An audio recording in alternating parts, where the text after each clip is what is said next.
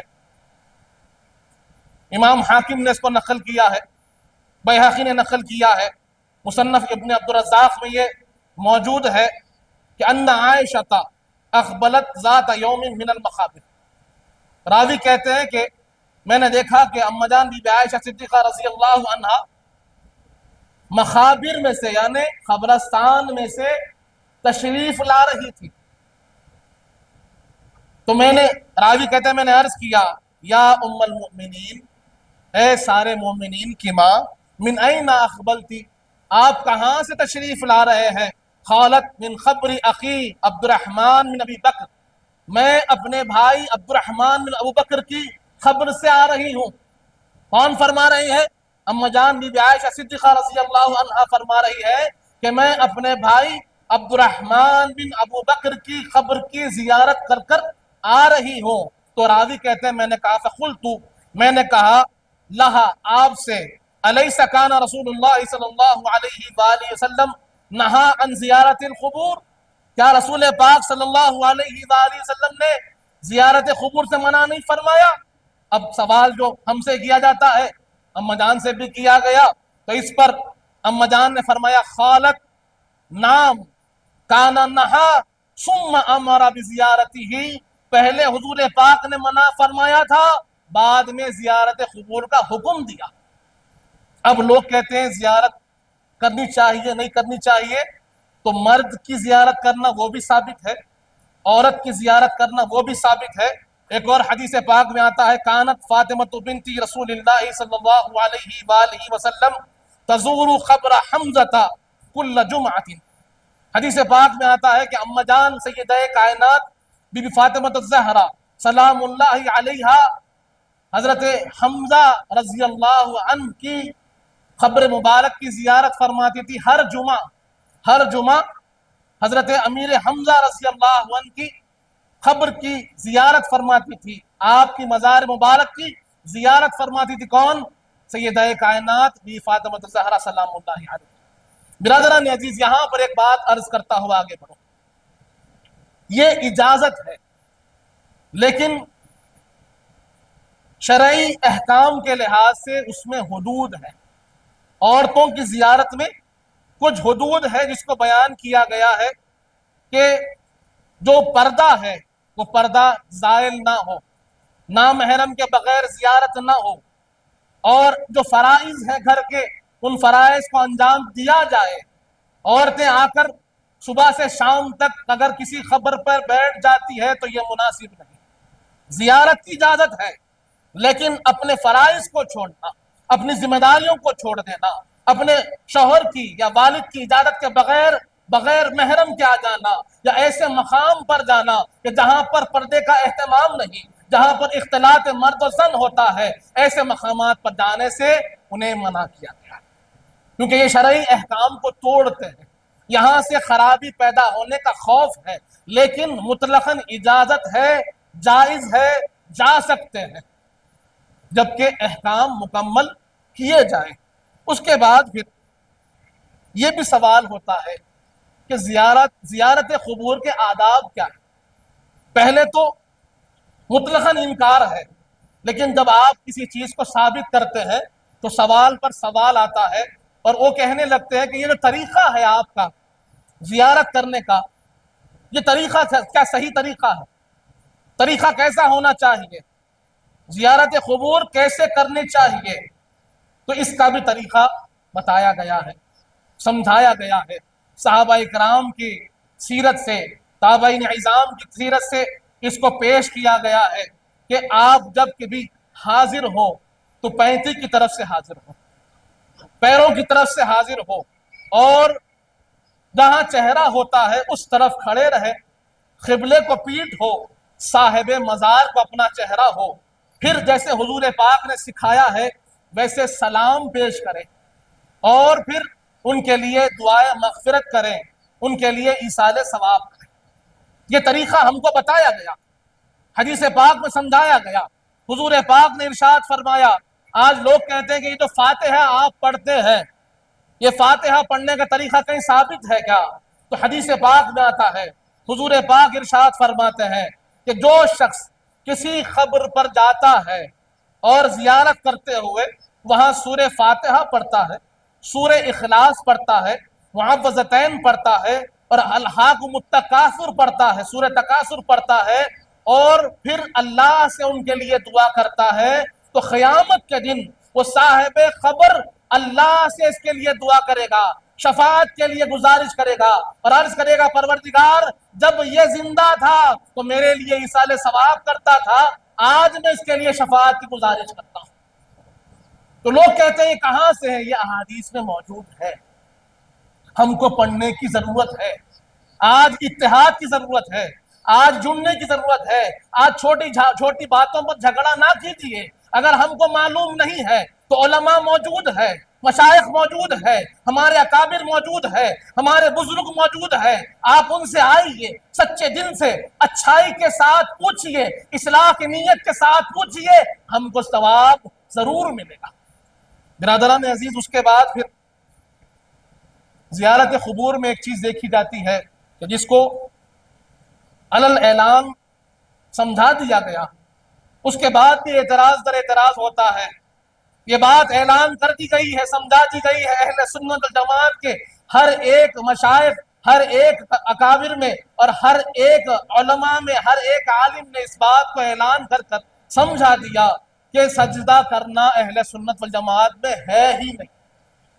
کوئی شخص کسی مزار پر یا کسی کے سامنے سجدہ نہیں کر سکتا، یہ آپ کو واضح طور پر بتا دیا گیا، کتابوں میں لکھ کر سمجھا دیا گیا۔ پھر تو جو یہاں حاضر ہوتے ہیں کوئی کسی خبر پر سجدہ نہیں کرتا، اس بات کو سمجھ لیجیے۔ پھر کیا کرتے ہیں؟ نہیں، لوگ جھکتے ہیں، چومتے ہیں، اپنا چہرہ خبر پر لگا دیتے ہیں۔ کیا یہ کرنا چاہیے؟ تو یہ بتایا گیا کہ اس سے بھی احتیاط کریں، لیکن کیا یہ حرام ہے؟ کیا اس سے وہ شرک کا مرتکب ہو جائے گا؟ کیا ایمان کے دائرے سے نکل جائے گا یا پھر اس میں کوئی گنجائش ہے؟ حدیث پاک میں آتا ہے، سنن ابن ماجہ میں یہ حدیث موجود ہے، امام احمد نے اس کو مسند میں نقل فرمایا ہے، امام طبرانی نے اس کو نقل کیا ہے، اور حدیث پاک میں روایت میں آتا ہے کہ حضرت معاذ بن جبل اور حضرت بلال رضی اللہ عنہما یہ دونوں حضور پاک کی خبر انور پر حاضر ہوئے، یہ دونوں حضور پاک کی خبر انور پر حاضر ہوئے، غمگین تھے، دل ٹوٹا ہوا تھا، تو حضور پاک کی خبر انور کے پاس بیٹھ کر رونے لگے اور روتے روتے حضرت بلال نے اپنا چہرہ حضور پاک کی خبر انور پر رکھ دیا اور اسی حال میں رونے لگے، اور اتنا روئے کہ ان کے رونے سے، ان کے آنسوؤں سے حضور پاک کے خبر انور کی مٹی بھیگ گئی۔ برادران عزیز، سنن نسائی کی حدیث موجود ہے، حضرت بلال کا عمل ہمارے سامنے ہے، حضرت معاذ بن جبل رضی اللہ عنہما کا عمل ہمارے سامنے ہے۔ ہم اس کی ترویج نہیں کرتے، لیکن اگر کوئی اپنا چہرہ لگاتا ہے، کوئی کسی خبر کو چومتا ہے تو اسے اجازت ہے، لیکن احتیاط ضروری ہے۔ اسی طرح ایک اور حدیث پاک بھی موجود ہے، ابن حبان میں، امام احمد نے بھی اس کو نقل کیا ہے، طبرانی نے بھی اس کو نقل کیا ہے، حضرت داؤد بن صالح رضی اللہ عنہ اس کی روایت کرتے ہیں کہ یہ دور تھا مروان کا۔ مروان جب مدینہ کا گورنر تھا، وہ حضور پاک کی قبر انور کے پاس سے گزرا تو اس نے دیکھا کہ ایک شخص ہے جو حضور پاک کی قبر انور پر چہرہ لگائے ہوئے بیٹھا ہے۔ اس نے کہا کیا کر رہے ہو؟ یہاں سے اٹھو، اپنا چہرہ اٹھاؤ۔ جب چہرہ اٹھایا گیا تو حضرت ابو ایوب انصاری رضی اللہ عنہ صحابی رسول تھے، آپ نے اپنا چہرہ اٹھایا، مروان کو دیکھا اور فرمایا کیا سمجھتا ہے؟ میں میرے نبی کے قبر کی زیارت کر رہا ہوں، یہ کوئی پتھر نہیں ہے، میرے حبیب کی، میرے آقا کی خبر انور ہے، تو مجھے کیا سمجھاتا ہے، کیا سکھاتا ہے؟ میں نے حضور پاک سے علم حاصل کیا۔ برادران عزیز، تو خبر کی زیارت کرنا یا اس کو چومنا، فرط جذبات میں آ کر اپنا چہرہ اس پر اگر کوئی لگا دیتا ہے تو اس کی دلیل بھی ہمارے پاس موجود ہے۔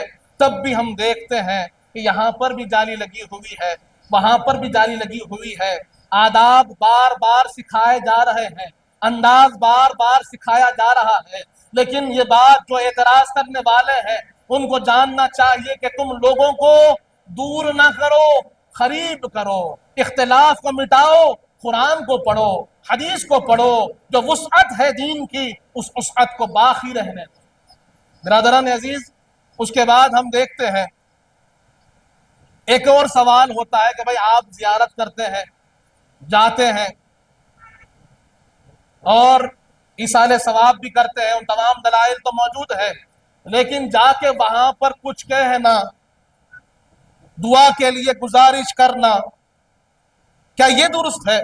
کیا جو خبر والے ہیں سنتے ہیں؟ کیا انتقال کے بعد بظاہر جو اپنی خبر میں چلے گئے ہیں، جو کئی فیٹ مٹی کے اندر چلے گئے ہیں، کیا وہ سنتے ہیں؟ کیا اس کی کوئی دلیل ہے؟ تو صحیح بخاری میں حدیث موجود ہے، صحیح مسلم میں حدیث موجود ہے۔ بدر کا میدان جب مکمل ہوا، بدر مکمل ہونے کے بعد حضور پاک صلی اللہ علیہ وآلہ وسلم اس مقام پر تشریف لے گئے جہاں پر مقتولین بدر کو دفن کیا گیا۔ غیر مسلم بھی اس میں شامل تھے، کفار تھے، کفار کے دفن کی جگہ پر گئے اور ارشاد فرمایا کہ ہم نے اپنے رب کے وعدے کو پا لیا، کیا تم نے ہمارے رب کے وعدے کو پایا کہ نہیں پایا؟ برادران عزیز، جب حضور پاک نے مخاطب کر کر فرمایا اس کفار کے گڑھے کو جہاں پر کفار دفن تھے، تو حضرت عمر فاروق نے عرض کیا یا رسول اللہ، کیا یہ سنتے ہیں؟ کیا یہ سنتے ہیں؟ آپ بیان فرما رہے ہیں، ان کو اعلان کر کر، ان کو پکار کر کہہ رہے ہیں۔ صحیح بخاری کی ایک اور حدیث یہ بھی ملتی ہے کہ حضور پاک نے نام لے کر فرمایا، اے عتبہ، اے شیبہ، اے ولید، یہ آواز دے کر فرمایا، کیا تم نے پا لیا جو ہمارے رب کا وعدہ تھا؟ تو پوچھنے والے نے پوچھا کہ کیا یہ سنتے ہیں؟ حضور پاک نے فرمایا تم سے زیادہ سنتے ہیں، تم شعور نہیں رکھتے، تم شعور نہیں رکھتے، تم سے زیادہ سنتے ہیں۔ ایک اور حدیث پاک صحیح بخاری کی موجود ہے، جس کا باب ہی امام بخاری نے یوں بانا، المیت یسمع خفخف النعال۔ امام بخاری باب باندھتے ہیں کہ میت خدموں کی آہٹ بھی سنتی ہے۔ یہ باب بخاری شریف میں بانا گیا، اور اس کے بعد امام بخاری حدیث پاک لاتے ہیں کہ حضور پاک ایک خبر سے گزرے اور خبر کے احوال کو بیان کرتے ہوئے فرمایا، اے لوگوں سنو، جب ہم خبر کے پاس سے گزرتے ہیں نا تو خبر والے ہمارے قدموں کی آہٹ بھی سنتے ہیں۔ برادران عزیز، حضور پاک صحیح بخاری میں فرما رہے ہیں کہ جو خبروں میں دفن ہے، اور یہاں عام خبروں کی بات ہو رہی ہے، اللہ والوں کی بات نہیں ہو رہی ہے، ارے یہاں آج ہم جن کے پاس حاضر ہوتے ہیں وہ اللہ کے نیک بندے ہیں، اللہ والے ہیں، اور جن کے لیے وہ حدیث پاک بڑی کافی ہے۔ صحیح بخاری کی وہ حدیث بھی ہمارے سامنے ہے کہ جہاں پر حضور پاک نے ارشاد فرمایا کہ اللہ رب العزت حدیث قدسی میں ارشاد فرماتا ہے، من عادی لی ولیا فقد آذنت بالحرب۔ اے لوگوں سنو، جو میرے ولی سے دشمنی کرتا ہے، اللہ فرما رہا ہے میں اس سے جنگ کا اعلان کرتا ہوں۔ اور اس کے بعد حدیث پاک حضور پاک بیان کرتے ہیں کہ جب بندہ فرائض کی پابندی کرتا چلا جاتا ہے، فرائض کا پابند ہو جاتا ہے، اپنے وقت پر نماز پڑھتا ہے، سب کچھ چھوڑ کر اللہ کی عبادت کو ترجیح دیتا ہے، اہمیت دیتا ہے، نماز کا وقت ہوا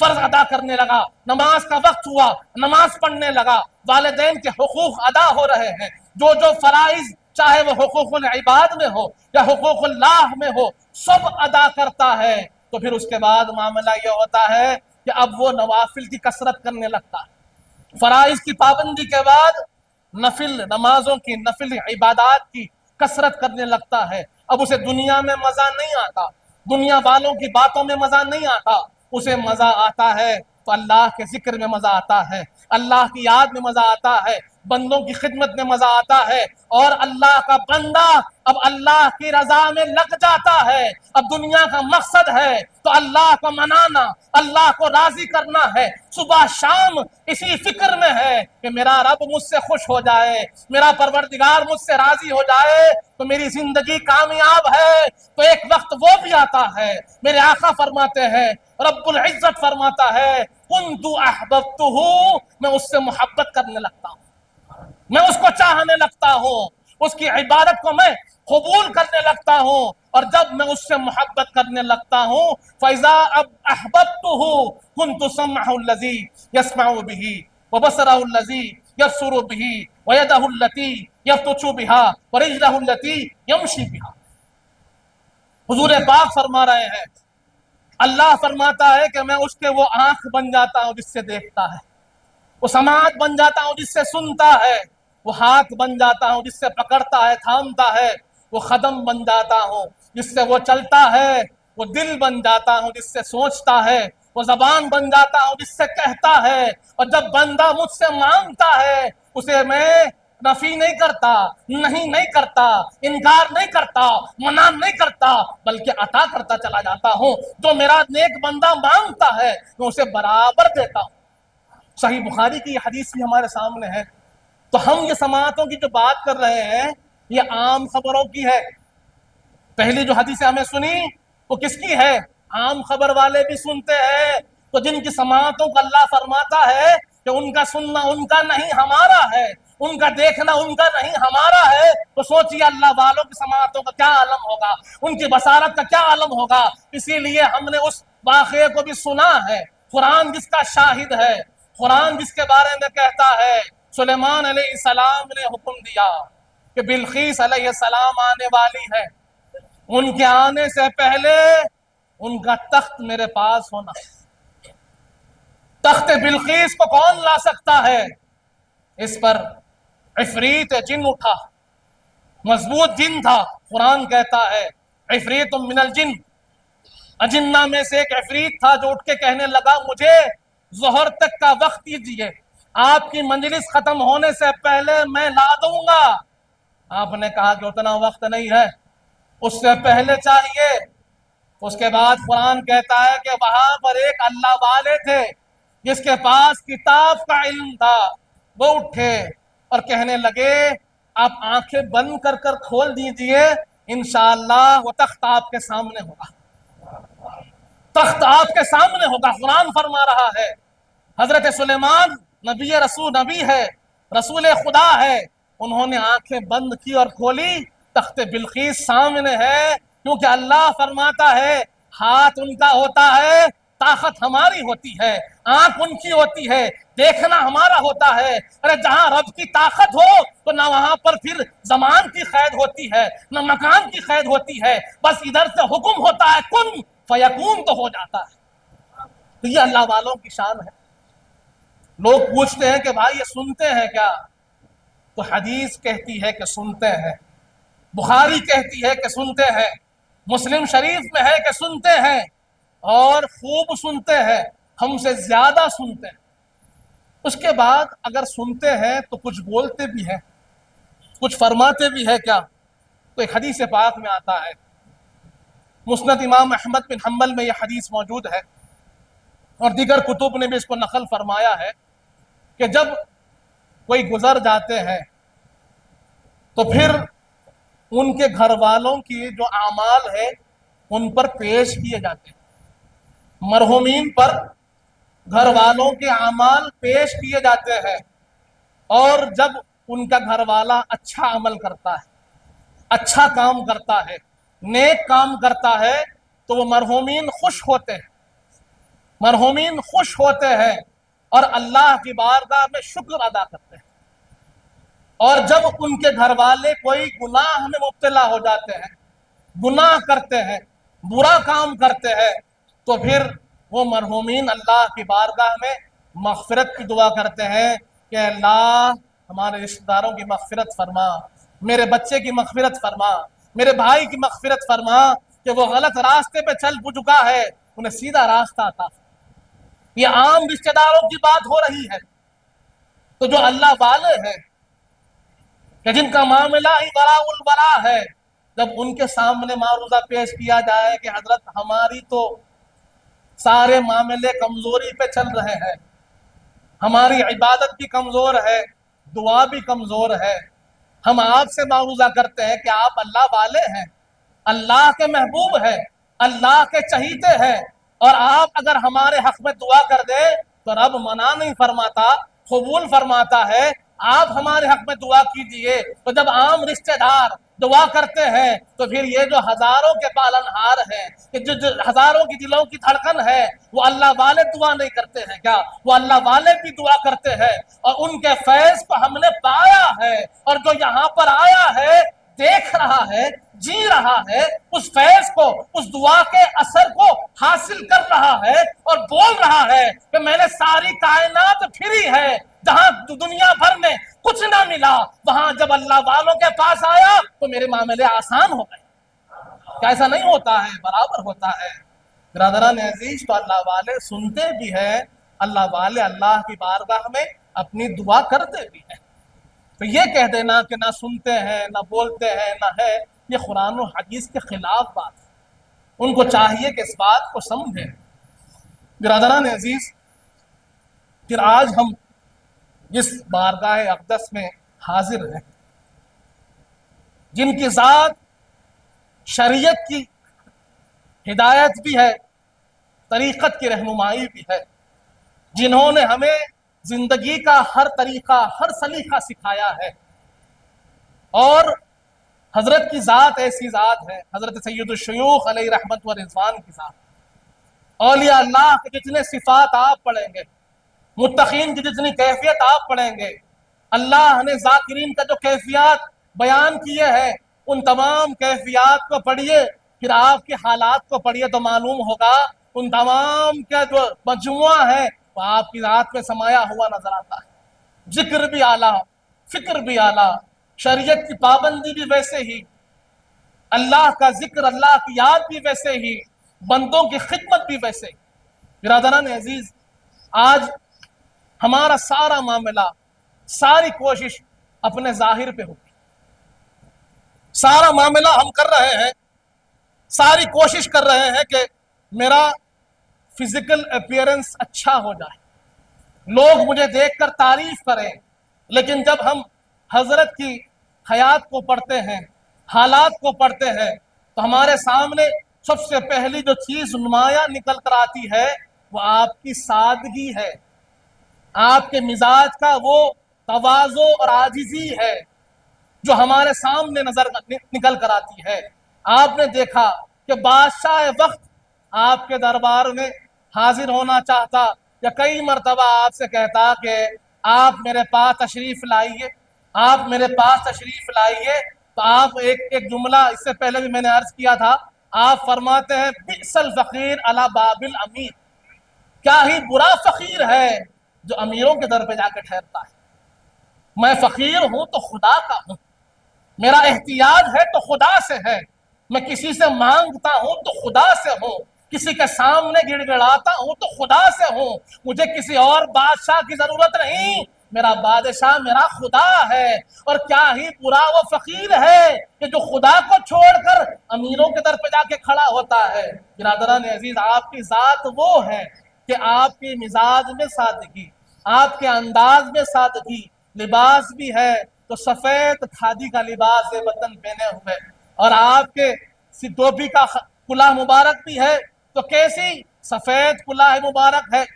بہت کم عمامہ باندھا کرتے تھے، ورنہ سفید ٹوپی ہی پہنا کرتے تھے، سفید لباس میں ہی رہا کرتے تھے، پیدل چلا کرتے تھے، اور اپنے مریدین کی خوب خبر رکھا کرتے تھے۔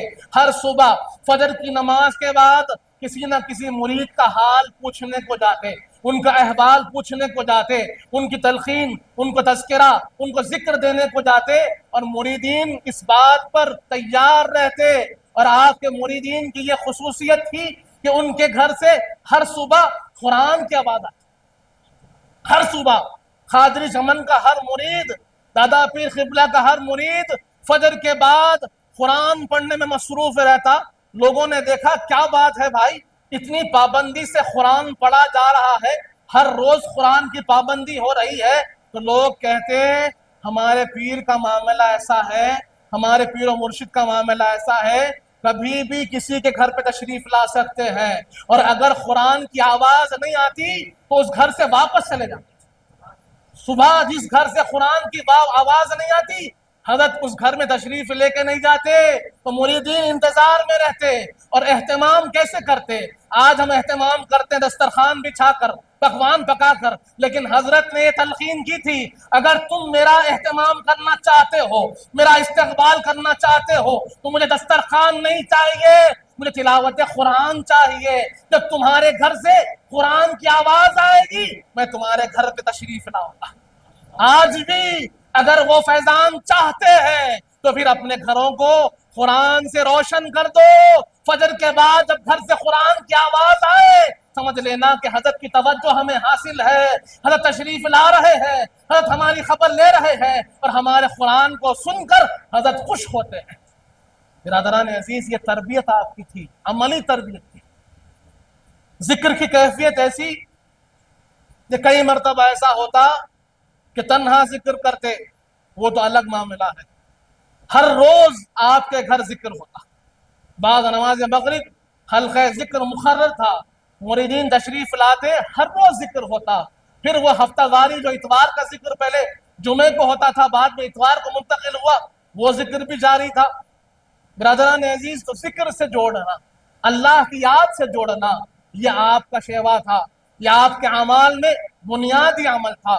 اور تیسری خصوصیت جو ہمیں ملتی ہے کہ آپ کا خدمت خلق کا جذبہ، لوگوں کو کھانا کھلانے کا جذبہ، لوگوں کی خدمت کرنے کا جذبہ، لوگوں کی مدد میں کھڑے ہونے کا جذبہ، ایسا جذبہ تھا کہ جس کی کوئی مثال نہیں ملتی ہے۔ اور یہاں آج ہم دیکھ رہے ہیں کہ بھائی بھائی کا اختلاف کر رہا ہے، ایک دوسرے کا دشمن لوگ ہو رہے ہیں، ایک دوسرے کے جان کے پیاسے، خون کے پیاسے نظر آتے ہیں۔ اور یہاں پر جب ہم حضرت کی سیرت کو پڑھتے ہیں معلوم ہوتا ہے طغیانی آئی، سیلاب آیا تو مسلم، غیر مسلم، عیسائی، سکھ، کوئی فرق نہیں، آپ کا گھر 24 گھنٹے کے لیے صبح کے لیے کھول دیا گیا اور کہا گیا کہ جو مجبور ہے اسے کھانا کھلایا جائے، جو تکلیف میں ہے اسے دوا دی جائے، جو بے سہارا ہے اسے سہارا دیا جائے۔ نہ اپنے کو دیکھا جائے گا، نہ پرائے کو دیکھا جائے گا۔ ہم اللہ والے ہیں، ہم اللہ کے بندوں کی خدمت کرتے ہیں، اور ہر بندہ یہ اللہ کا بندہ ہے اور ہم اس کی خدمت کرنے والے ہیں۔ برادران عزیز، آج ہم کو یہ جذبے کو پیدا کرنا ہے۔ یہ قادری چمن کو ہم دیکھ رہے ہیں، یہاں ہم جمع ہیں۔ حضرت اپنی سوانح حیات میں لکھتے ہیں، اپنی سیرت میں لکھتے ہیں کہ جب میں نے قادری چمن لیا تھا تو یہاں خاردار درخت تھے، کانٹی دار معاملہ تھا، درندے پھرتے تھے، لوگ یہاں آنے سے ڈرتے تھے۔ لیکن حضرت فرماتے ہیں کہ جب ہم نے یہ لیا، اور جہاں جو حضرت کا مزار مبارک ہے، حضرت تشریف لا کے یہاں بیٹھ کے ذکر کرتے تھے، یہیں پر آپ کا مقام تھا، یہیں پر بیٹھ کے آپ ہر روز ذکر فرماتے تھے۔ اور آپ کی تشریف آوری نے اس خاردار جگہ کو قادری چمن بنا دیا، ایک گلستہ بنا دیا، اور یہاں اب ہر قسم کی ہم دیکھتے ہیں فیسلٹی موجود ہے۔ یہاں پر لوگ ہزاروں میں آ کر فیض یاب ہوتے ہیں، رہنے والے رہ رہے ہیں، کھانے والے کھا رہے ہیں، ہر ایک سہولت کو وہ حاصل کر رہے ہیں۔ کہ سارا صدقہ ہے تو سید الشیوخ کا صدقہ۔ برادران عزیز، اب اس چمن کی خصوصیت کیا ہے؟ آپ کی سوانح حیات میں حالات پیر طریقت میں لکھا ہوا ہے کہ ایک بہت بڑے عالم تھے جو جامع نظامیہ میں استاذ تھے، اور محفل عرس کی دعوت دی گئی۔ آپ کا جو نسب تھا امام احمد بن حنبل سے جا ملتا تھا، اور دوسرے مقام سے یہاں پر پڑھانے کو تشریف لائے ہوئے تھے، حیدرآبادی نہیں تھے۔ ہم جانتے ہیں آپ کے شہزادے، دادا پیر قبلہ کے شہزادے حضرت سید شیخ الاسلام جامع نظامیہ سے علم بھی حاصل کیے ہیں، بانیہ جامعہ کے شاگرد بھی رہے ہیں، اور پھر نظامیہ میں بہت زیادہ آپ کا دخل تھا، بڑی خدمات آپ انجام دیتے تھے، انتظامیہ کمیٹی کے صدر بھی کئی سال رہے۔ تو جب جامعہ میں آپ سے ملاقات ہوئی تو حضرت شیخ الاسلام نے کہا کہ آپ ہمارے پاس تشریف لائیے، عرس مبارک ہے، عرس کی محفل ہے، عرس کی محفل میں تشریف لائیے اور ضرور شرکت فرمائیے۔ تو حضرت کی دعوت پر وہ عالم صاحب جامعہ نظامیہ کے ہزاروی صاحب جن کا نام ملتا ہے، وہ تشریف لائے اور باب الداخلے کے پاس رک گئے اور رک کر رونے لگے، زار و خطا آنکھوں سے آنسو روا ہونے لگے، رونے لگے اور کہنے لگے یہی وہ جگہ ہے، یہی وہ جگہ ہے، یہی وہ جگہ ہے۔ محفل چل رہی تھی، حضرت شیخ الاسلام سید محمد بادشاہ حسینی لعیق رحمۃ اللہ علیہ محفل میں تشریف فرما تھے۔ آپ کے کسی مرید نے دوڑتے ہوئے جا کر کہا کہ عالم صاحب، استاد صاحب، جامعہ نظامیہ کے عالم صاحب تشریف لائے ہیں اور مفتی صاحب دروازے کے پاس ہی رک کر زار و خطا رو رہے ہیں، اندر داخل نہیں ہوتے۔ حضرت نے اپنے جو خاص پیر بھائی تھے ان کو بھیجا کہ جاؤ حضرت کو لے کر آؤ، لیکن حضرت نے کہا کہ میں آنے کو تیار نہیں، کسی کی سن ہی نہیں رہے ہیں اور رو رہے ہیں۔ اب اس کیفیت کو دیکھے حضرت کو تشویش ہوئی۔ حضرت شیخ الاسلام بنفس نفیس خود اٹھ کر دروازے تک گئے، باب الداخلے تک، گیٹ تک گئے اور جا کر ان سے ملاقات کی۔ کہا کیا بات ہے، رونے کا سبب کیا ہے، رونے کی وجہ کیا ہے، یہ اضطراب کیوں، یہ کیفیت کیوں؟ اس پر وہ ہزاروی صاحب رحمت اللہ علیہ کہتے ہیں آپ مجھ سے وعدہ کیجئے تو میں آپ کو وجہ بتاؤں گا، پہلے آپ وعدہ لیجئے۔ حضرت شیخ الاسلام نے کہا کہ وعدہ ہے، میرا وعدہ ہے آپ کو، آپ جو بولے میں سنتا ہوں، لیکن آپ بتائیے وجہ کیا ہے۔ آپ نے فرمایا میں نے خواب میں کئی برس پہلے دیکھا تھا، خواب میں دیکھا تھا حضور پاک صلی اللہ علیہ وآلہ وسلم میرے خواب میں جلوہ فرما ہوئے، میں نے اپنے آقا کو دیکھا، اپنے سرکار کو دیکھا کہ آپ چہل قدمی فرما رہے ہیں، چہل قدمی فرما رہے ہیں۔ تو میں آگے بڑھا اور عرض کیا یا رسول اللہ آپ یہاں پر چہل قدمی کو تشریف لاتے ہیں؟ تو آپ نے کہا، حضور پاک نے فرمایا یہ جنت البقیع کا مقام ہے، یہ جنت البقیع کا حصہ ہے، یہ میرا چمن ہے۔ برادران عزیز، اور آپ فرماتے ہیں میں کئی سال سے اس مقام کی تلاش کر رہا تھا کہ وہ کون سا مقام ہے، کہاں کا مقام ہے، لیکن جیسے ہی میں باب الداخلے میں داخل ہوا میرے سامنے وہ منظر آ گیا، یہی وہ جھاڑ تھے اور یہی وہ راستہ تھا، یہی وہ مقام تھا جہاں پر حضور پاک چہل قدمی فرماتے ہیں۔ جس جگہ کو حضور پاک نے جنت البقیع کا مقام کہا، جنت البقیع کا حصہ کہا، کہ وہی مقام ہے۔ اور آپ نے کہا میں نے وعدہ لیا ہے آپ سے، وہ وعدہ کیا ہے معلوم؟ حضرت شیخ الاسلام نے پوچھا بتاؤ کیا وعدہ ہے، بتائیے کیا وعدہ ہے؟ تو کہا کہ جب میرا انتقال ہو جائے تو مجھے یہیں پر دفن کرنا، یہیں پہ دفن کرنا اور میں یہیں سے اٹھایا جاؤں گا۔ برادران عزیز، جب حضرت کا انتقال ہوا تو حضرت شیخ الاسلام بنفس نفیس آپ کے گھر کو گئے، جنازے کو وہاں سے لے کر آ کر یہاں قادری چمن میں آپ کو دفن فرمایا۔ تو یہ خوش قسمتی ہے ہماری کہ ہم اس چمن سے جڑے ہوئے ہیں، اس چمن کی خدمت کر رہے ہیں، یہاں پر چل رہے ہیں، یہاں پر سانس لے رہے ہیں۔ ارے جس چمن کو حضور کہے یہ میرا ہے، جس چمن کو حضور کہے یہ جنت البقیع کا حصہ ہے، اور آج ہم یہیں جی رہے ہیں، اور اللہ سے دعا ہے مالک ہم کو دفن بھی کرنا تو یہیں پر کرنا، اٹھانا بھی تو ہمارے پیروں کے ساتھ یہیں سے اٹھانا۔ برادران عزیز، یہ ہماری خوش قسمتی ہے۔ سرکار آپ کا محتاج کرم ہے، نسبت کی قسم ہے، نسبت کی قسم ہے۔